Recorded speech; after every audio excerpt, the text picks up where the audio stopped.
Jalan tol Palembang Indralaya atau Palindra khususnya seksi 1 dapat digunakan untuk arus mudik lebaran tahun ini.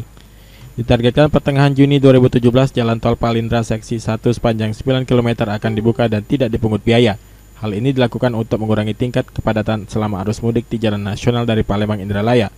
Pimpinan proyek tol Palindra PT Hutama Karya Hasan Nur Cahyo mengatakan, pembangunan jalan tol Trans Sumatera Ruas Palindra hingga kini telah mencapai 62% yang terbagi menjadi 3 seksi.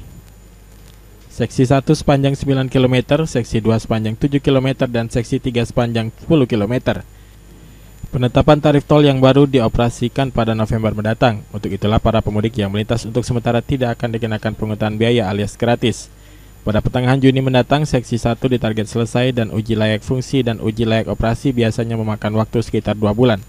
Seluruh kendaraan diperbolehkan melintas kecuali sepeda motor dan kendaraan roda 3. Namun diutamakan untuk kendaraan yang digunakan untuk mudik. Sementara pada seksi 2 dan seksi 3 belum kunjung selesai pengerjaan. Untuk yang seksi 1 ini nanti menjelang lebaran ditargetkan sudah berfungsi. Seksi 1 sepanjang 9 kilo ya, terdiri 7 kilo main road, kemudian aksesnya 2 kilo menuju jalan nasional di Pemulutan, itu totalnya 9 kilo. Insya Allah nanti sebelum lebaran atau saat puasa sudah bisa difungsikan. Masyarakat pengguna jalan bisa memanfaatkan sampai nanti saatnya diberlakukan